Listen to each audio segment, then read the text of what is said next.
የዚህን ሰዓት ትምህርት የሚያስተላልፉልን ታላቁ ሊቅ አለቃ አያሌው ታምሩ ሲሆኑ የትምህርታቸውም ርዕስ የራስ ቅል የሚሉት ስፍራ የሚል ይሆናል። ሁላችንም ሕሊናችንን ሰብሰብ አድርገን ትምህርታቸውን በጥሞና ሆነን እንከታተል።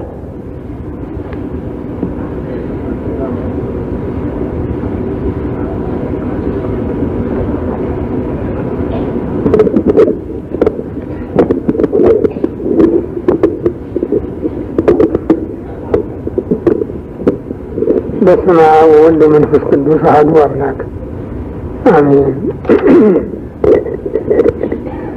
የተወደዳችሁ ምዕመናን፣ እግዚአብሔር በቸርነቱ በየጊዜው እየጠራ እየሰበሰበ በራሱ ቀጠሮ ከዚህ ስለሚያደርሰን ከሁሉ አስቀድሞ በዚህ አውደ ምሕረት የቅድስት ቤተ ክርስቲያን ስለሰበሰበን ቅዱስ ስሙ የተመሰገነ ይሁን። የተወደዳችሁ ምዕመናን፣ ይህ ሰዓት በእግዚአብሔር ቸርነት የተፈጸመውን ጥልቅ ረቂቅ የሆነውን በሰውና በመላእክት አእምሮ ተመርምሮ ሊደረስበት የማይቻለውን የአምላካችንን የቸርነት ሥራ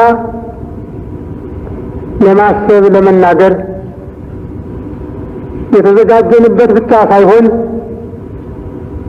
የታዘዝንበትም ጭምር በመሆኑ በዚህ አደባባይ በፊታችሁ ስቆም ታላቅ ፍርሃት እየተሰማኝ ነው። በመግለጫው እንደተገለጸላችሁ አይደለም። እኔ ሊቅ አይደለሁም። ከሊቃውንት ጉባኤ እንኳን የዋልኩበት ጊዜ ጥቂት ነው። ሊቃውንቱማ ነበሩ፣ አለፉና ብቻችንን ቀርተን እየተቸገርን እያለቀስን ያለን። ነቢዩ አሞጽ እንደተናገረው ፍሬ ለቃሚዎች ብቻ ነው ያለነው። ስለዚህ ከፍሬ ለቃሚዎች እንዳንዱ አድርጋችሁ እንድትመለከቱኝና ሁሉ ወንጌል በሚነበብበት በሚነገርበት ስፍራ ሁሉ እስከ ዓለም ፍጻሜ እኔ ከእናንተ ጋር ነኝ ሲል ቃል ኪዳን የሰጠው ኃያል አምላክ ስለሚያስተምር የእሱን ቃል እንጠብቀው። የራስ ቅል የሚሉት ስፍራ ጌታ ቤት ተሰቀለ። ለምን ተሰቀለ? እንዴት ተሰቀለ? ለምን ተሰቀለ የሚለውን ብናስቀድም የእግዚአብሔር ቃል መልስ ይሰጣል። ዓለም ሁሉ በኃጢአት በረት ውስጥ ተዘግቶ የሚያድነው አጥቶ ከዛም አልፎ በመንፈሰ ደይን ወድቆ በስቃየ ገሃነም እየተጨነቀ በእግረ አጋንንት እየተጠቀጠቀ አቤቱ የእስራኤል እረኛ ሆይ ና አድነን እያለ ይጮህ ነበረና ሙሴ በምድረ በዳ የነሐስ እባብ እንደሰቀለ እግዚአብሔርም ዓለሙ ሁሉ ይድንበት ዘንድ አንድ ልጁን ስለ ዓለም አሳልፎ ሰጠ። አንድ ልጁ ሰው የሆነው አምላክ ጌታችን መድኃኒታችን ኢየሱስ ክርስቶስም እንደ አባቱ ትእዛዝ አባቱን የሚያከብር ነውና የአባቱን ቃል የአባቱን ፈቃድ ለመፈጸም የመጣ ነውና እኔ ቸር ጠባቂ ነኝ። ቸር ጠባቂ ስለ በጎቹ ራሱን አሳልፎ ይሰጣል እንጂ ተኩላ በመጣ ጊዜ ትቶ አይሸሽም። ምንደኛ ግን ተቀጣሪ ስለሆነ ደሞዝተኛ ስለሆነ በጎቹ የእሱ ስላልሆኑ ተኩላ በመጣ ጊዜ በጎቹን ትቶ ይሸሻል። ቸር ጠባቂ እኔ ነኝ፣ እኔ ስለ በጎቼ ራሴን አሳልፌ እሰጣለሁ ብሎ ተናገረ። እንደ ተናገረም ፈጸመ። ስለዚህ ነው ጌታችን የተሰቀለው። እንዴት ተሰቀለ ለሚለውም ራሱ እግዚአብሔር የእግዚአብሔር ቃል መልስ ይሰጣል። ሰው ሁሉ በኃጢአት ምክንያት ወደ መርገም ገብቶ ነበረና ከዛ ከመርገም ጉድጓድ የሚያወጣው የበረከት ባለቤት ይሻ ነበረ። ይህንንም እግዚአብሔር በቸርነቱ ለሰው ልጅ መስጠት ሲቻለው እንዲህ አላደረገም። ፍቅር በተሞላበት ጉዞ ተጉዞ ሰውን በፍቅር ዋጅቶ ምን ያህል እንደሚወደው አሳይቶ በሱ ፈንታ እሱ ኃጥእ ተብሎ በሰው ፈንታ እሱ ርጉም ተብሎ ሰውን ቡሩክ ጻድቅ ሊያደርገው ሊያሰኘው ስለፈለገ የመርገም ሞት ተቀበለ። በኦሪቱ በእንጨት ላይ ተሰቅሎ የሞተ ሁሉ ርጉም ነው የሚል ተጽፎ ነበረ። ስለዚህም ሰውን ለመቤዠት ሰው የሆነው አምላክ አማኑኤል ኢየሱስ ክርስቶስ በእንጨት ተሰቅሎ መርገምን ተቀብሎ እኛን ከመርገም ወደ በረከት አስተላለፈን፣ ከመርገም ወደ በረከት አስገባን። ስለዚህ ጠቢቡ ሰሎሞን በመንሱር ሞት ልኮልን ነው በተራ ሞት እንቅጣው አሉ ብሎ ገና ከ1000 ዓመት በፊት የታየውን ጥበብ በተባለው መጽሐፉ እንደገለጠ አይሁድ ጌታን በሞት እንኳን ሲመርጡ በተናቀ ሞት እንዲገድሉት ነው የፈለጉ። ለዚህ ነበረ ደጋግመው ስቀለው እያሉ የሚጮሁ ሞቱ የተናቀ ሞት እንዲሆን ተርታ ሞትና የሚያስጠይፍ እንዲሆን ነበር ፍላጎታቸው። በዛ ጊዜ ተሰቅሎ የሚሞት ሰው ሁሉ እጅግ የተናቀና የተዋረደ ነበረ። ያውም እንኳን በገመድ ታንቆ ይሞት ነበረ እንጂ እንደገና በእንጨት ላይ ተዘርግቶ በችንካር ተመትቶ በማይገባ በተደራረበ እጥፍ ድርብ ቅጣት የሚቀጣ አልነበረም። ግን ፍርዱ ከዳኛ እጅ ወጥቶ ወደ ወታደር እጅ ገባ። ወታደር ወርውር፣ መክት፣ ተኩስ ያሉትን ይፈጽማል። የጭካኔ ሥራ እንደተማረ ሁሉን ያከናውናል። የሚመርጠው የቅጣት መሳሪያ የለም። በወታደር ዘንድ ቅጣ ተብሎ የመሪው ትእዛዝ ብቻ የአዝማቹ ትእዛዝ ብቻ እንጂ ቅጣቱ የሚፈጸመው ከትምህርት ቤት እንደተጠናው ብቻ ነው። የሚወጋው፣ የሚቆረጠው፣ የሚመታው አካል አይመረጥም። አካል ሁሉ ለቅጣት የተዘጋጀ ነው።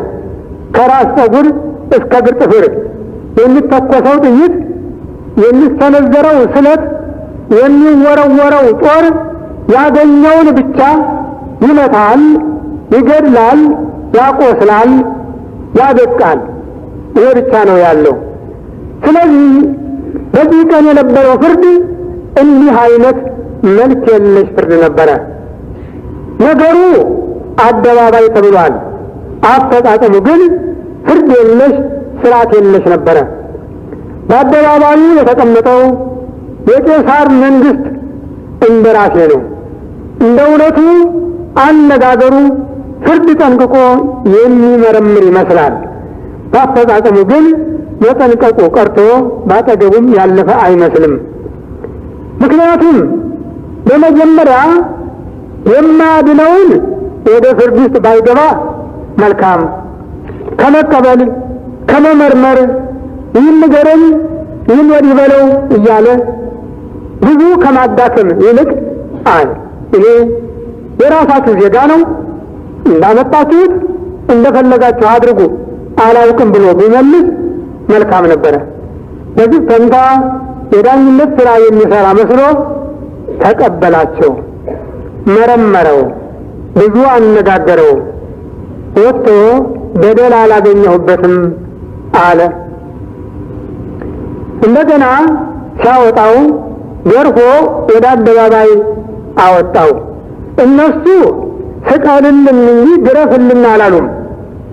ግርፋትን ያመጣ እሱ ነው። ግን ከራሱ አልነበረም ጉዳዩ። ሌላ ፈራጅ በጀርባው አለ። እሱንም ወደፊት እናመጣዋለን። ገርፎ የሸዋ አክሊል አቀዳጅቶ ወደ አደባባይ አውጥቶ እነሆ ያ ሰው አላቸው። እነሆ ሰውየው አላቸው። ይህን ቋንቋ ከራሱ አይደለም ያገኘው፣ ከነቢያት ነው ያገኘው። ነቢዩ ዳዊት የብእሲ ተወልደ በውስቴታ ሰው በውስጧ ተወለደ ብሎ ሰው ብሎ ይጠራዋል። የአዳም ስም ነው ይሄ ስም፣ ዳግማዊ አዳም ነውና ሰው ብሎ ይጠራዋል።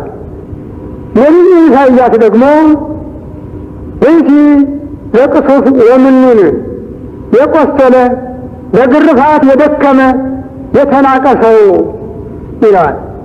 ከነዚህ መንፈስ ቅዱስ እንዳስተማረው እነሆ ያ ሰው ይላቸዋል። ከዚህ ዘመን በፊት 700 ዓመት ቀደም ብሎ ነቢዩ ኢሳይያስ መኑ ውእቱ ዝንቱ ብእሲ መካህ ዘወፅእ እምኤዶም ቀይሐ አልባስ እምባሶር፣ ቀይ ሐር ለብሶ ከኤዶም ሲወጣ ያየሁት ያ ጀግና ማን ነው ብሎ ጠይቆ ነበረ። ለዚህ ነው ጲላጦስ እነሆ ሰውየው ብሎ ለኢሳይያስ የመለሰ ይመስላል። ቀይ ግምጃ አልብሶ ነው ያወጣው። አክሊል አቀዳጅቶታል።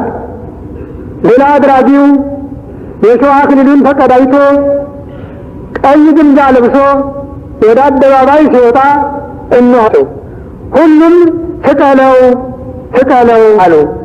አሁንም ከነቢዩ ኢሳይያስ ጋር ንግግር ነበራቸው። ከበደለኞች ጋር ተቆጠረ። ሊገሉት አይሁድን፣ ሊቀብሩት ባለጠጎችን ዮሴፍንና ኒቆዲሞስን አዘጋጅቼለታለሁ። እሱ ደዌያችንን ወሰደ፣ ሕማማችንን ተሸከመ። በግ በሚሸልቱት ፊት በምን እዳያለው ብሎ እንደማይናገር እሱም አይናገርም። እሱ ስለኛ ቆሰለ እያለ ነቢዩ ኢሳይያስ ከጀርባ ቆሞ በድምፅ ማጉያ ያስተላልፍ ነበረ ድምፁን። ስለዚህ ጲላጦስ እነሆ ያ ሰው ሲላቸው እነሱም እንደ ተማሩት ስቀለው ስቀለው ስቀለው አሉ። እኔ በደል አላገኘሁበትም፣ እንግዳው እናንተ ውሰዱና ስቀሉ አላቸው። እኛ ማንንም አንገድልም፣ እንደ ሕጋችን ግን ሞት ይገባዋል። ምክንያቱም ራሱን የእግዚአብሔር ልጅ አድርጓል አሉ። የእግዚአብሔር ልጅ አድርጓል። አዎ ይሄ ጥልቅ ምስጢር ነው። የእግዚአብሔር ልጅ አድርጓል። በትምህርታችን የተለመደው አምላክ ሰው ሆነ የሚለው ነው። በኢትዮጵያ ቤተ ክርስቲያን ሰው አምላክ ሆነ የሚል ንግግር አለ።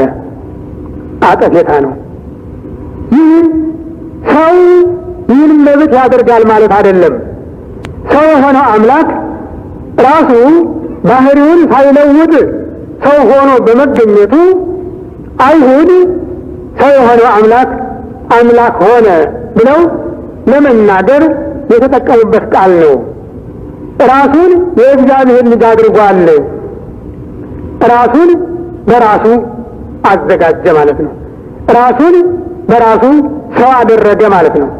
ሌላ ፈጣሪ፣ ሌላ ሰው አድራጊ የለበትም።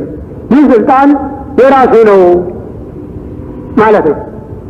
ስለዚህ አምላክ ሰው ሆነ፣ ሰው አምላክ ሆነ የሚለው የእምነት ቋንቋ መሰረቱ ይህ ነው። ጲላጦስ ይህ ነገር ከነገርም በላይ አስፈራው። የእግዚአብሔር ልጅ ለውን ቃል እጅግ በጣም ነበረ የፈራው። እነሱ የንጉሥ ወደረኛ ነው ብለው ነው ያቀረቡት። አሁን ግን ሳያስቡት ራሱን የእግዚአብሔር ልጅ አድርጓል የሚለው ቃል ስለቀደማቸው ለጲላጦስ ደግሞ የነበረ ለጭንቅላቱ የከበደው እና ጉዳዩን እንደገና ለማየት ወደ ሸንጎ ገባ። መረመረው። እባክህ ከወዴት የመጣህ ነህ አለው። አልመለሰለትም። ለምን አትመልስልኝም? ለምን አትመልስልኝም? እኔ አይሁዳዊ ነኝ እንዴ? እኔ እኮ አሳልፈው ያመጡ ወገኖችና ሊቃነ ካህናት ናቸው። ደግሞ አትርሳ፣ ሊሰቅልህ ላድንህም ስልጣን አለኝ አለው። በዚህ ጊዜ ግን ዝም ሊለው ሊታገሰው አልፈቀደም። ከዳኝነቱ አልፎ ስለሄደ ከዳኝነቱ አልፎ ሄደ። እሱ የዳኞች ታሪክ አንባቢ እንጂ አልተሰየምም። ዳኛው ሌላ ነው። ስለዚህ በእኔ ላይ ስልጣን የለህም፣ ከሰማይ ካልተሰጠ በስተቀር በእኔ ላይ ስልጣን የለህም። ስለዚህም ለአንተ አሳልፎ የሰጠኝ በደሉ ብዙ ነው አለው። ከዚህ በኋላ ተስፋ ቆረጠ። መልስ አላገኘም። እንደገና እሱን ይዞ ወጥቶ ገበታ በሚባለው ስፍራ ላይ በአደባባይ ተቀምጦ እነሆ ንጉሣችሁ አላቸው። ጊዜው ቀትር፣ ዕለቱ የፋሲካ በዓል ነበረ። መሰናዶው ይጣጧፍ ነበረ እና እነሆ ንጉሣችሁ አላቸው።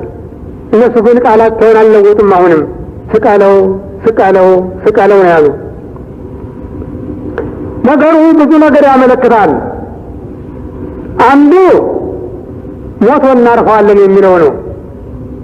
በሌላ መልኩ ግን እግዚአብሔር ልጁን አሳልፎ የሰጠው እስከ መስቀል ሞት ድረስ በአጸደ ሥጋ በአጸደ ነፍስ ሆነው እና አድነን እያሉ የሚጠሩትን እስከ መስቀል ሞት ድረስ እሺ በጀ ብሎ እንዲታዘዛቸው የፈቀደ ስለሆነ ጊዜው የሚጠበቀው ይህ ነበረና ነው። በሁለተኛ መልኩም ዕለቱ የፋሲካ በዓል ነው። የተራቡም ያልተራቡም የሚጠግቡበት የሚዝናኑበት ቀን ነው። አይሁድ የፋሲካ በጋቸውን አርደዋል። እውነተኛው የፋሲካ በግ ግን ለምዕመናን ተዘጋጅቶ ነበር። ስለዚህም ተዘጋጅቶ ወደ መስቀሉ እንዲወጣ ይጠበቅ ነበር። ስቀለው ስቀለው ብለው የሚጮኹ እነሱ ብቻ አልነበሩም። በሲኦል ያሉ ረሃበ ነፍስ ያጠወለጋቸው፣ ረሃበ ነፍስ ያስጨነቃቸው ሁሉ ከአዳም እስከዚያ ዘመን የደረሱ ከዚያም እስከ ዕለተ ምጽአት የሚነሱ የሰው ልጆች ሁሉ ይህን ሥጋ ይጠብቁታል፣ ይህን ማዕድ ይጠብቁታል። ስለዚህ ነው ጲላጦስ ማድባራት የሆነ በገበታው ላይ የተገኘ ስቀለው ስቀለው ስለተባለ እንግዲህ ማዕዱ እንዲዘጋጅ ሆነ። ስለዚህም የራስ ቅል ወደሚሉት ስፍራ ወስደው እንዲሰቅሉት ወሰነ። ተቀብለውም መስቀሉን አሸክመው የራስ ቅል ወደሚሉት ስፍራ ወሰኑት። በዚያም ሰቀሉት። እንግዲህ በየት ተሰቀለ የሚለውን መልስ አሁን ያገኘን ይመስለኛል። የራስ ቅል በሚል ስፍራ ለምንድን ነው እንዲህ የሆነው?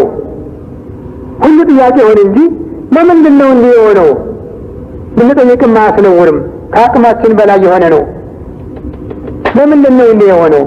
የራስ ቅል በሚል ስፍራ በታሪክ እንደተረዳነው ከሆነ በዚያ ስፍራ የሰው ልጆች አባት የበደል ሁሉ መጀመሪያ የሆነውና ራሱንም ልጆቹንም ለእስራት አሳልፎ የሰጠው አዳም በመልከጼዴቅ በካህኑ በመልከጼዴቅና በሴም ኃላፊነት ያረፈበት የራስ ቅሉ የተቀመጠበት ስፍራ ያ መስቀሉ የተተከለበት ስፍራ ነው። ስለዚህ ነው የራስ ቅል ተብሎ የተሰየመው።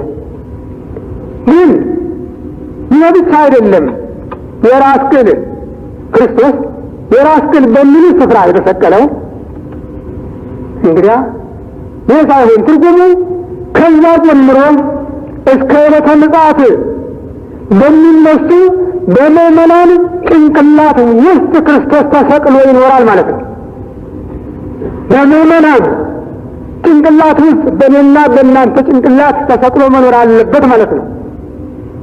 ሁልጊዜ ክርስቶስ በጭንቅላታችን ተሰቅሎ እንዲኖር ነው የራስ ቅል በሚሉት ስፍራ የተሰቀለ። ብዙ ቦታ እያለ ብዙ ሜዳ እያለ ብዙ ስፍራ እያለ ጭንቅላት የራስ ቅል በሚሉት ስፍራ እንዲሰቀል የተደረገው ልብ ያጤሰውን ኩላሊት ያመላለሰውን አይምሮ በሚያጣራ በአንጎል ውስጥ ፍቅሩ ነገረ መስቀሉ መከራው ተቋጥሮ እንዲኖር እንዳንረሳው እንዳንዘነጋው ምንጊዜም በዓይናችን ፊት እንደ መስታወት በጣታችን እንደ ቀለበት በጭንቅላታችንም ውስጥ ተቋጥሮ ተስሎ እንዲኖር ነው።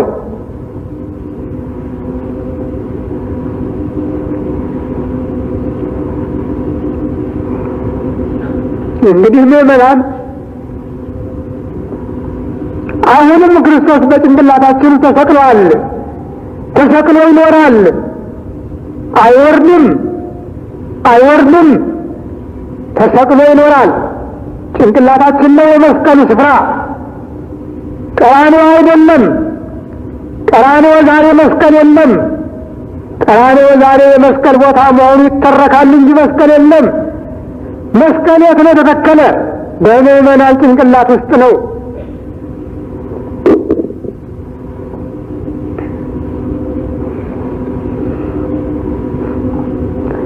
ሐዋርያው ቅዱስ ጳውሎስ የገላትያን ሰዎች ሲዘልፋቸው አብዳን ሰብአ ገላትያ መኑ ይተፈክሙ ከመ ይታሰሪ ከመ ይትእመኑ በዘያሰሪ ላዕለ ኢየሱስ ክርስቶስ የተሰቅለ እንደተሰቀለ ሆኖ በዓይናችሁ ፊት ተስሎ በሚኖረው በኢየሱስ ክርስቶስ እንዳታምኑ እንቅፋት የሆናችሁ ማን ነው ይላል።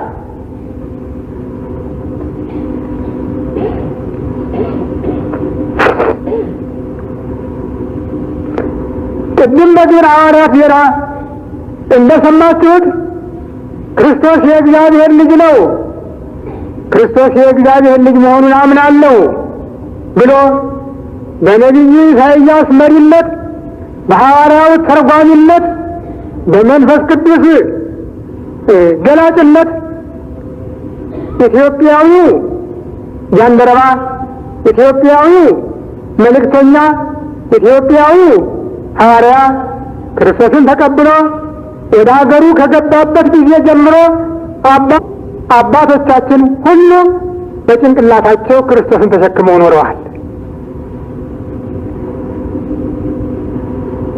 ይሄ ነው ኢትዮጵያን ኢትዮጵያ ያደረጋት፣ ኢትዮጵያን ኢትዮጵያ የሚያሰኛት።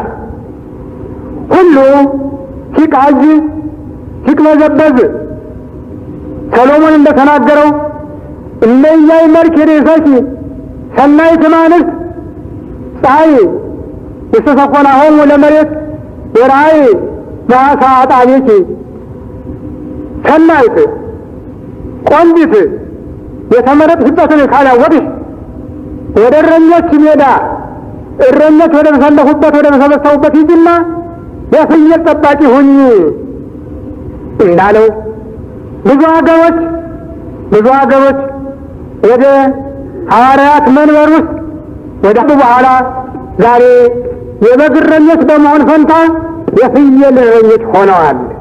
ፍየል ጠባቂዎች ሆነዋል። አባቶቻችን ግን ከበጎቹ መንጋ አልወጡም። ከበጎቹ በረትም ወደ ውጭ አልሄዱም። ምክንያቱም መስቀሉ በጭንቅላታቸው ውስጥ ስለተተከለ ነው። በዚህ ምክንያት ነው ኢትዮጵያውያንን የገዛቸው የክርስቶስ ፍቅር ብቻ ነው። አንተ ሐሰዲተ ጊዜር ዘእንበለ በመስቀሉ ለኢየሱስ ክርስቶስ፣ እኔ በኢየሱስ ክርስቶስ መስቀል ካልሆነ በስተቀር ከቶ በሌላ አልመካም ያለውን የመምህራቸውን የቅዱስ ጳውሎስን መልእክት ተቀብለው መላ ዘመናቸውን አስገዳጅ አስወዳጅ ሳይኖርባቸው የሚያባብላቸው የሚያታልላቸው ሳይኖር በጠቅላላ እንኳን ለምናኔ ወደ ውጭ ወጥተው ጤዛ ልሰው ድንጋይ ተንተርሰው አሸዋን ለብሰው ብልጣ አራዊትን ግርማ ሌሊትን ጸባ አጋንንትን ችለው ታግሰው የሚኖሩ አበውና በአገር ቤት ያሉ ዘር ተክለው ቤት ሰርተው የሚኖሩ ምዕመናን ሳይቀሩ ክርስቶስን የግል ሀብታቸው የግል ንብረታቸው አድርገው ነው የኖሩ። ሌላ ቀርቶ የምጽዋቱ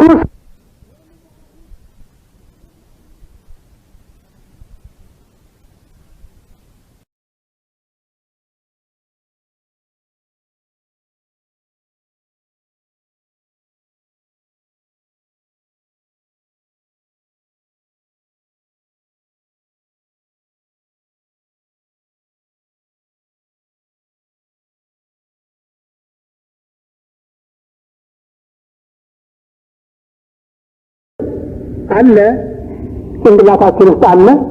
ጎበዝ እስኪ እንመርምር ራሳችንን። አለ ወይ ነው የምላችሁ? አለ።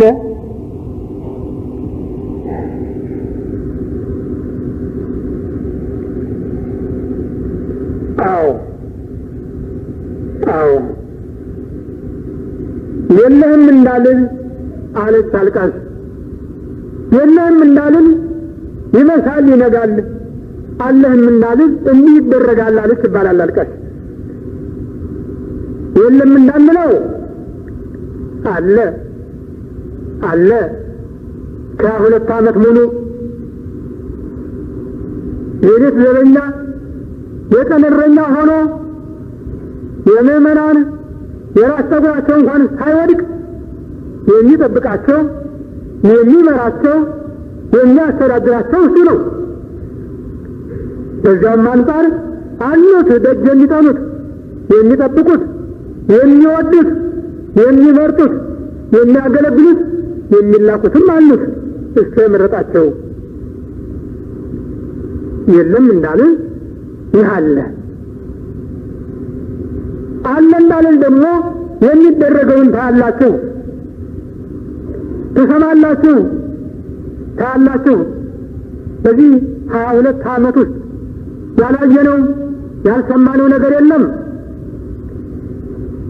የውጭዎቹ አይደሉም እንዳስደንቁ፣ እኛ ራሳችን ካህናት ግራጫችንን ያነሳንበት እግዚአብሔር የለም ከሚሉት ጋር የተባበርንበት አብረን የመከርንበት አብረን የበላንበት አብረን የወጣንበት ሹመት የተጋፈፍንበት ጽዋ የተለዋወጥንበት ብርጭቆ ያጋጨንበት ቀን ዛሬም አልተለወጠም።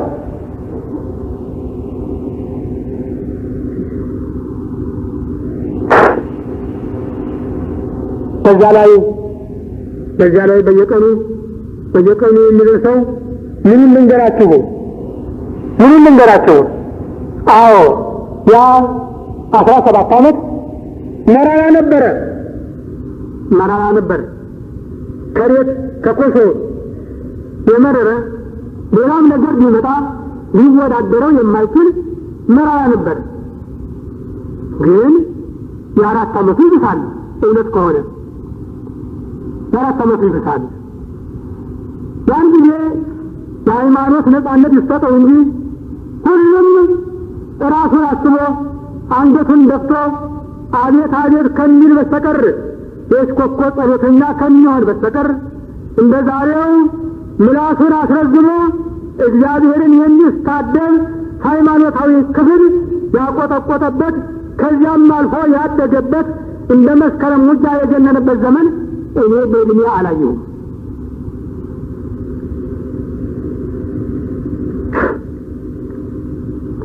ወአንበሩ ውስተ ሰማያሆሙ ወአንፈሰው ውስተ ምድረ ልሳኖሙ አፋቸውን በሰማይ አኖሩ ምላሳቸውንም በምድር ላይ አውለበለቡ ይላል ነቢዩ። ሰው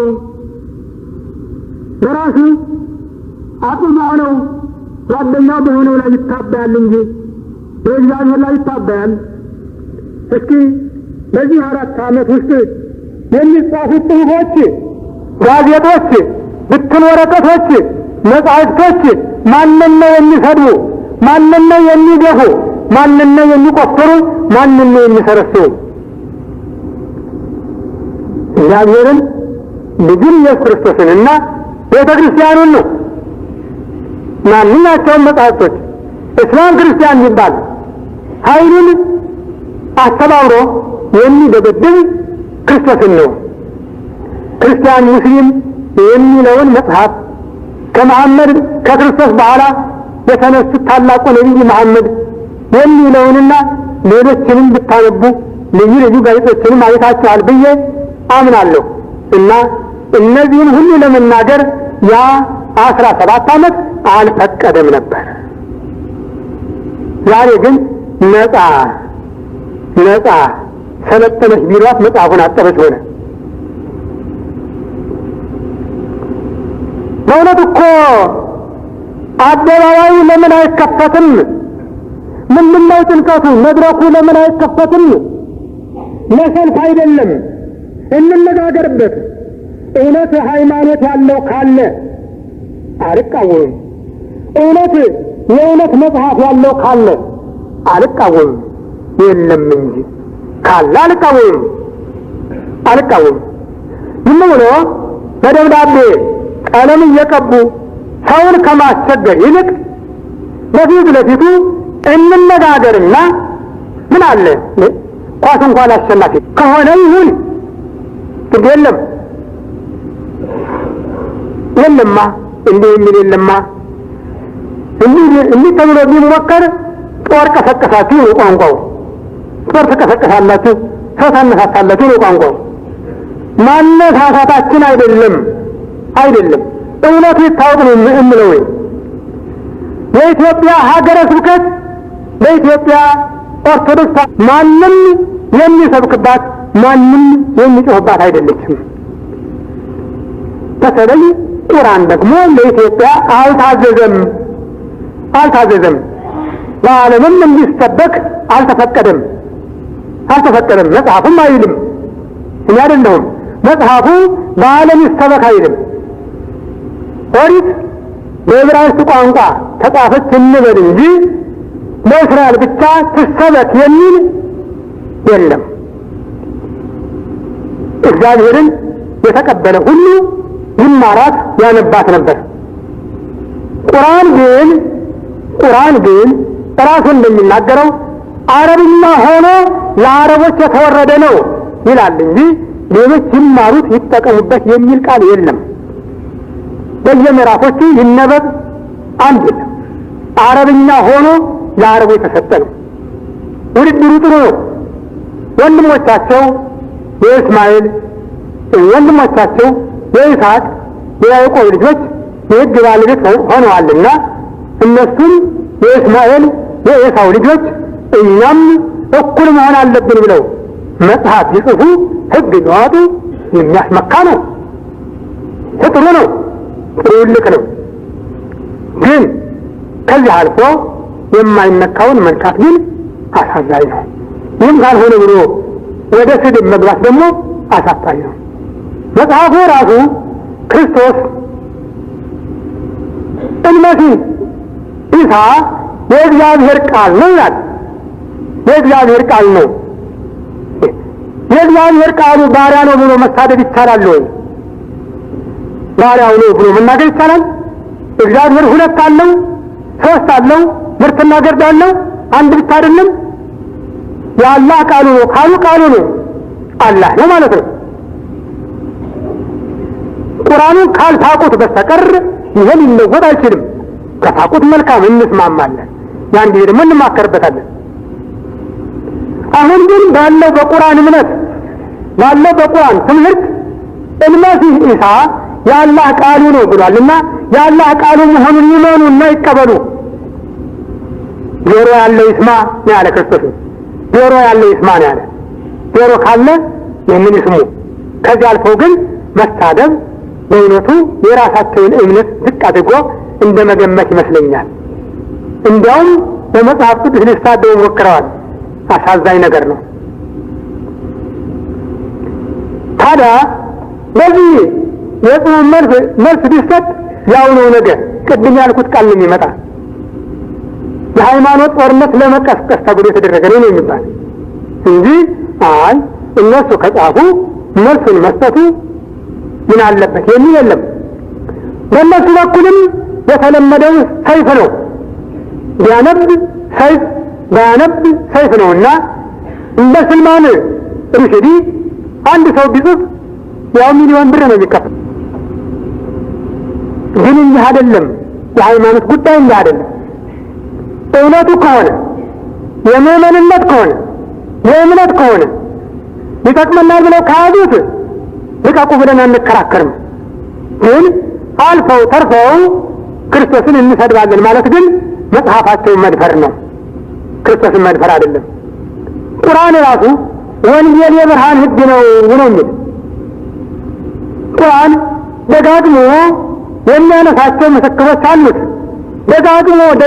ደጋግሞ ኑህ፣ ሉጥ፣ ኢብራሂም፣ ሙሳ፣ ሃሩን፣ ኢሳ ይላል። እነዚህ ሁሉ የእግዚአብሔር ናቸው የሚል እንግዲህ ከዚህ ወጥቶ ሌላ ቃል መናገር አይቻልም። እነዚህ እንግዲህ ከነቢዩ መሐመድ ቀድመው የተገኙ የእግዚአብሔር ሰዎች ከሆኑ ምስክርነታቸው የማን ነው የሚቀድመው? በእድሜ ቀድመው የተገኙት ወይስ ኋላ የመጣው? ስለዚህ በእውነት የቀደሙት እስላሞች በኢትዮጵያ ሲኖሩ ኢትዮጵያን የሚያውቋት የስደት ሀገራቸው መሆኗን እንጂ ባለርስት ነን፣ ባለመብት ነን፣ ይሄ ይገባናል፣ ይሄ ሊደረግልን ይገባል ብለው የጠየቁበት ጊዜ የለም። በታዳጊነቷ በጥግነቷ ግን ሲያመሰግኑ ሲጸልዩላት ኖረዋል። ዛሬም ይገኛሉ። እንዲህ አይነቶቹ ሽማግሌዎች ዛሬም ይገኛሉ። እና እንደው ዝም ብሎ ለመጽሐፍ መሳደቡ ግን ቢቆም ምን አለ ነው። እንደገና ክርስቲያን ናቸው የሚባሉት ወገኖች ደግሞ ምን የሚሉት ልበላቸው፣ ምን የሚሉት ደግሞ ጮራ በሚባለው መጽሐፋቸው የሚዋዱት ትብት ምንድን ነው? ይህ ጮራ አይደለም፣ ጮራ ነው የሚባል። ጮራ ነው። በጉ ቆዳ ላይ የሚላጠው ሰግላጡ ነው። ያው ስጋ የተረፈው ያ ግራና የሚፍቀው ጸሐፊ ያንን እየላጠ ሲጥለው ጮራ ይባላል። ጮራ ነው የሚባል እንጂ ይህ ጮራ አይባልም። ለመሆኑስ ከሜዳ ተነስቶ የላይቱን ቤተክርስቲያን ሲሆን ያደጉባት፣ የተማሩባት፣ የተጠሩባት ነበረች። ይህ ክዳትስ ስሟን እየጠሩ መሳደብ ይገባል? ሕግ ነው። ለዚህ ብንመልስ ያው ነው። እንደገና ገዛኝ ብለው ለመሸጥ አሰበኝ ሆነና እዚህ ያሉት መብት ተሰጣችሁ ቢባሉ ደግሞ እንደገና ከአሜሪካን ገዢ ጠርተው ሊሸጡን እኮ አስማሙን።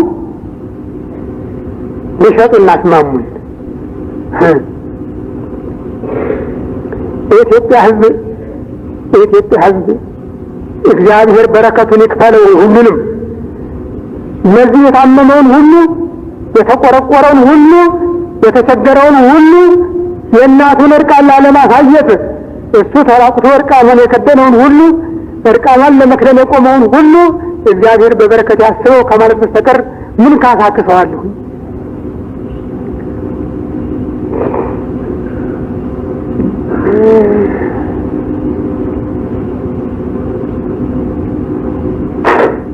እኛ አይደለንም የተቃወምናቸው። ክርስቶስ ራሱን የተቃወመ በማቴዎስ ወንጌል ቁጥር 23 ምንድነው የሚለው? እነሆ ዘእምኔክሙ ለገዳመ ይትጻኡ ወነዋው ሳቢያት ይትሁሩ። ክርስቶስ እዚህ አለ፣ ታምራት ያደርጋል፣ ህብስት አበርክቶ ይመግባል እና ወደዚህ ኑ ቢሏችሁ አትሂዱ አለ። አይዟችሁ እናንተ አይደላችሁ የተቃወማችሁ፣ ክርስቶስ ነው የተቃወማቸው። ታምራት አለ፣ የዕውሩን ዓይን እንከፍታለን፣ የጎባጣውን ወገብ እናቀናለን፣ የአንካሳውን እግር እናረታለን፣ ኧረ ሌላም ቀርቶ የተጨነቀውን የተጠበበውን ሁሉ ችግሩን እናቃልላለን ብለው ሙከራው አይሆንም እንጂ ጉልበት የለም እንጂ አፍ እኩል ጉልበት ስንኩል የለም እንጂ። ስለዚህ ወንጌልን የሚያነቡ ከሆኑ ይህንን አዋጅ ይዘው አይወጡም ነበረ። እውነት ወንጌላውያን ከሆኑ ይህን እያነበቡ በኋላ የሚመጡት ሰዎች ሐሳውያነ መሲህ፣ ሐሳውያነ ነቢያት፣ ክርስቶስን የሚያሳብሉ ነቢያትን የሚያሳብሉ ዋሾች፣ አታላዮች ክርስቶስ እዚህ አለላችሁና ኑ እያሉ ሰዎችን ይጠራሉ።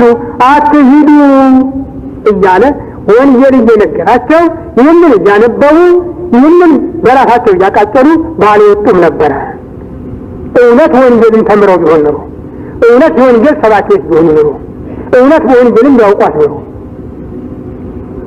ግን በሌላ መልኩ ታውጆባቸዋል። በዚህ ምዕራፍ በቁጥር 14 ምንድን ነው የሚለው? በስተበት ወንጌል መንግስት ከመ ይኩን ስማ ላዕሌሆሙ። ይህ የወንጌል መንግስት፣ ይህ የመንግስት ወንጌል በሞላው ዓለም ይሰበካል ካለ በኋላ ምንድን ነው የሚለው? ምስክር ሊሆንባቸው ነው ያለው። እንግዲህ አነብናቢዎች ሁሉ ወንጌላውያን ነን ባዮች ሁሉ ይፈረድባቸው እንጂ በእርግጥ ወንጌላውያን ሆነው አይደለም። እንዲፈረድባቸው ነው። በተናገሩት ወንጌል፣ ባሳቱበት ወንጌል፣ ባታለሉበት ወንጌል፣ ክርስቶስን ባሳበሉበት ወንጌል እንዲፈረድባቸው ነው። እንዲህ የሚያቅበዘብዛቸው የኢትዮጵያን ቤተክርስቲያን ግን ከቶ ከቆመችበት የሚፈነቅላት የለም።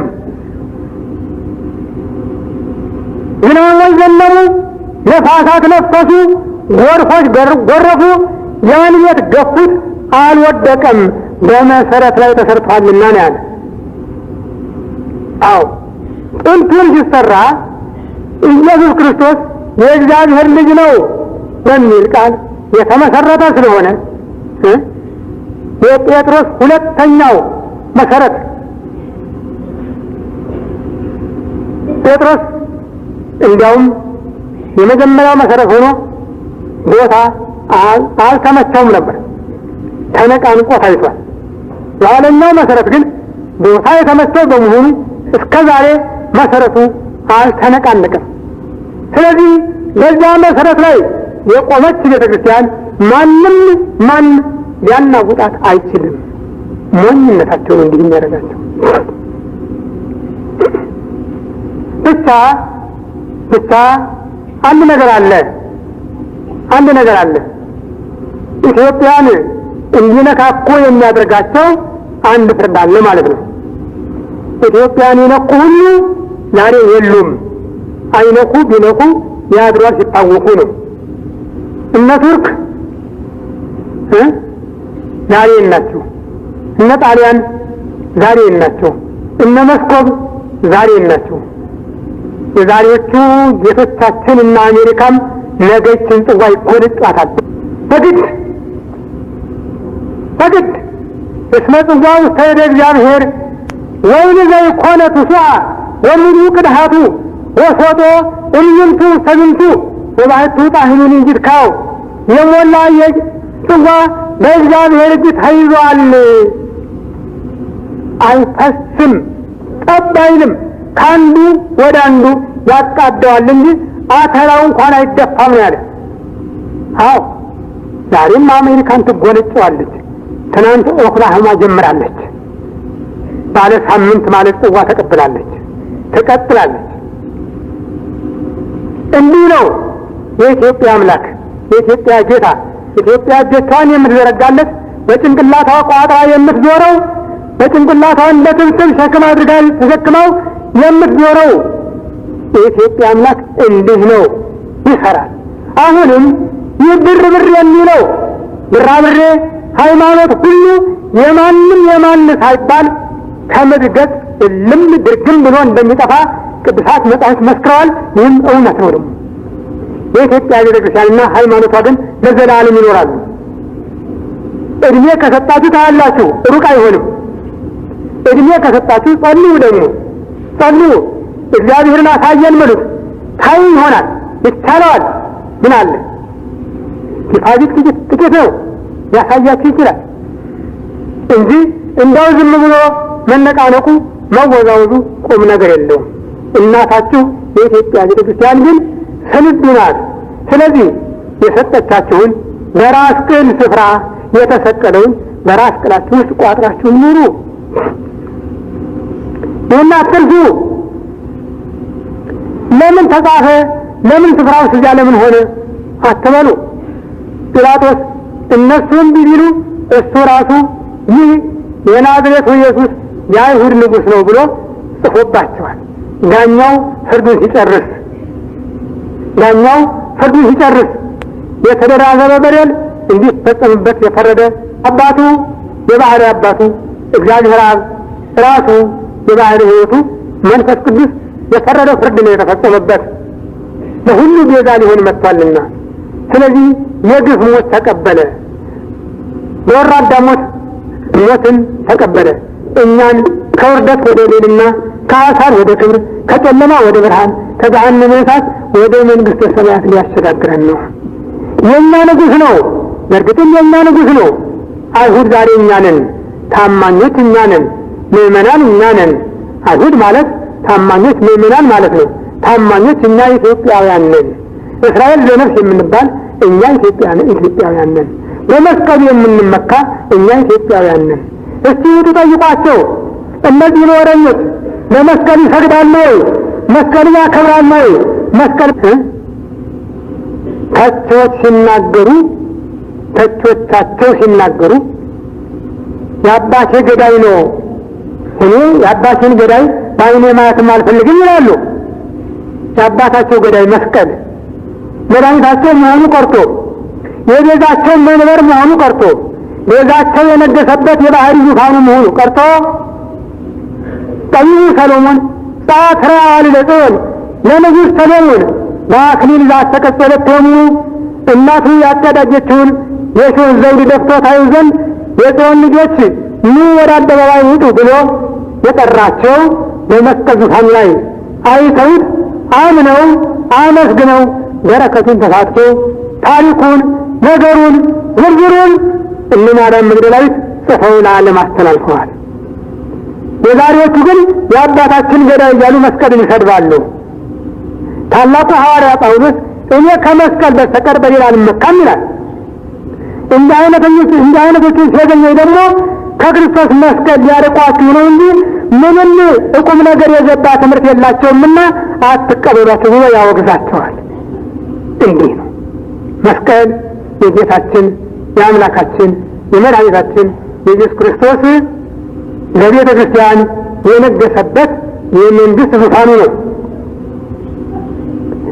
ሐሙስ ማታ ከደቀ መዛሙርት ጋር በማዕድ በተገኘበት ጊዜ እንግዲህ ወዲህ ከዚህ የወይን ጭማቂ አልጠጣም በአባቴ መንግሥት አዲሱን እስክጠጣው ድረስ ብሎ እንደ ሞተ ያህል ሆኖ ሥጋውን ደሙን ሲሰጣቸው ሥርዓቱን በመስቀል እንደሚፈጽመው አብሪ ያን ሥርዓት የፈጸመበት የክርስቶስ መንግሥት ነው መስቀል የሚባለው። እግዚአብሔር የገለጸለት እንጂ ያልገለጸለት ሊያውቀው ሊረዳውም አይችልም። ኢትዮጵያ ግን ከሆነ ጀምሮ ስለምታውቀው ስለተቀበለችው ቅድም እንደሰማችሁት ለመስቀልከ ንሰግድ ኦሪቅነ ወለትንሣኤከ ቅድስት ንሰብክ ኩልነ መሪያችን መምህራችን አሳራቂያችን እኛ ለመስቀል እንሰግዳለን ለትንሣኤህም እንዘምራለን ትላለች። ይሄ ነው የኢትዮጵያ ቋንቋ፣ የኢትዮጵያ ቤተክርስቲያን ቋንቋ። ግን የላቲን ፊደል የሚፈልግ አይሆንም። ይሄ ነገር አይሆንም። የግዕዝ ቋንቋ ለማወቅ የግዕዝ ቋንቋ ባለቤት ለሆነ ነው ይሄ ግዕዛን የተጻፈበት ግዕዛን በተጻፈበት ቋንቋ የተጻፈ የተነበበ የተተረጎመ ስለሆነ የግዕዛን ባለቤት ያልሆነ ሊያውቀው ሊረዳው ሊያምንበትም አይችልም። አንዲት ነገር ቀርታኛለች። ይህችም የልብሱ ጉዳይ ናት። መጽሐፍ ልብሱን ገፈፉት ብሎ አልቀረም። ልብሱን ተካፈሉ፣ በቀሚሱም ላይ ዕጣ ተጣጣሉ ይልና ቀሚሱ ከላይ እስከታች ወጥ ሆኖ የተሰራ እንጂ ስፌት የዞረበት አልነበረም፣ መርፌ ክር የነካው አልነበረም ይላል። እንዲህ አይነት ቀሚስ ነበረች ይላል። አስደናቂ ልብስ ናት። የት እንዳለች አለመታወቋ ብቻ እንድቃል። መጽሐፍት ግን አልባሱ ውስጥ ለክርስቶስ መሀይምናን የክርስቶስ ልብሶቹ መሀይምናን ናቸው ብለው ተርጉመዋል። እንግዲያ ከዚህ ልብስ ውስጥ እንዲያው ከዚህ ልብስ ውስጥ የትኛዋ ትሆን ኢትዮጵያ? ቀሚሱ ናት።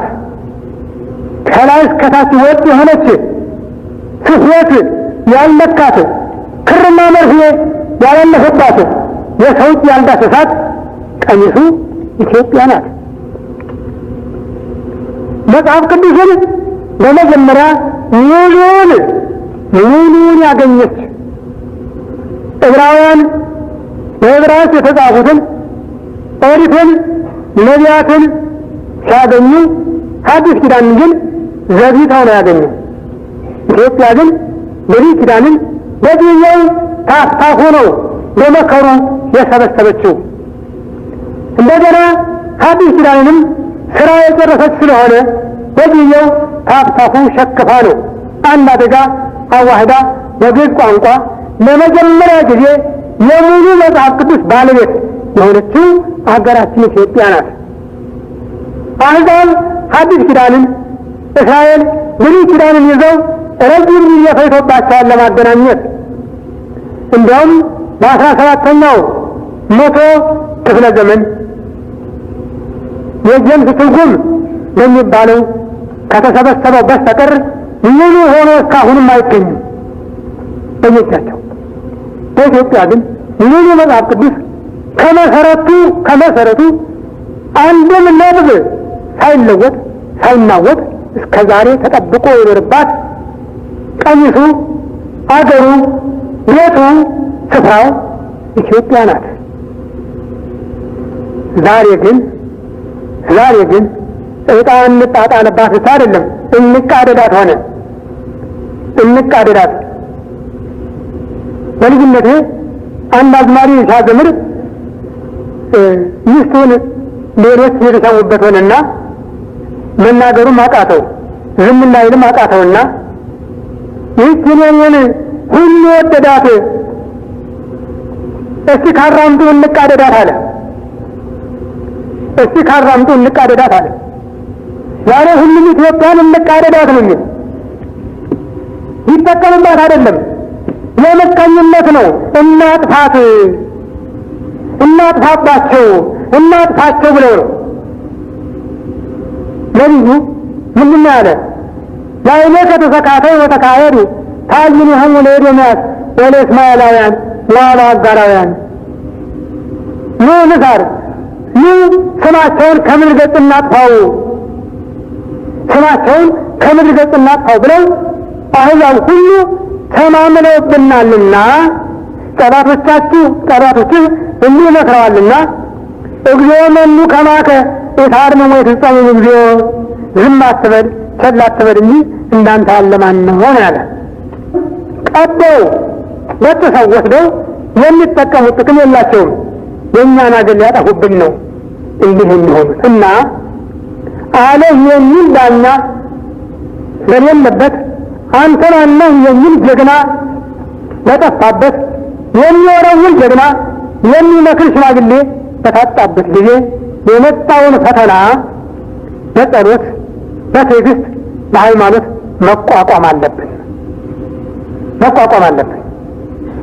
ምንድን ነው እኮ የሚመጣው?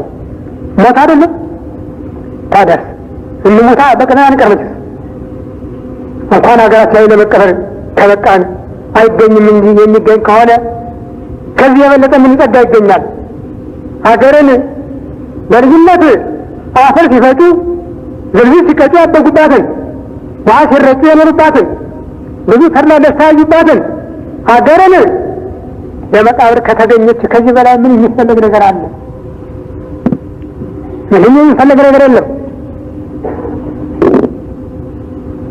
ሲሆን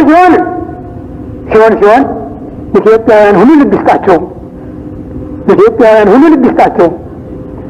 አገራቸውን አጥፍተው በታሪክ የዓለም መሳቂያ ከመሆን ያድናቸው።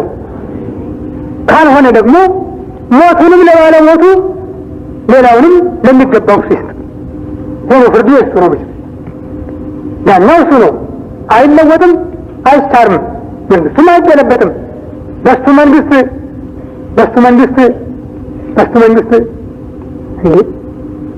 መንግስት እኮ ምን ልበላችሁ? ምን አለ ልበላችሁ? ምንም የለም። በሱ መንግስት ሬቮሉሽን የለም። ማንም አይገባም።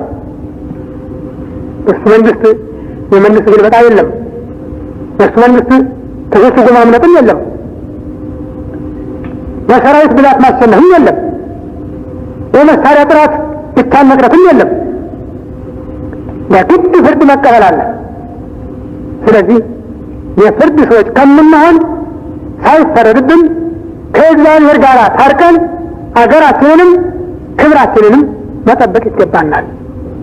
ግን አሁንም ስንፍናው ቤተ ክርስቲያንን የምናመሰግናት ከምዕመናን በኩል እንጂ ከኛ በኩል ስንፍና አለ። የት ነው የምንደብቀው? አለ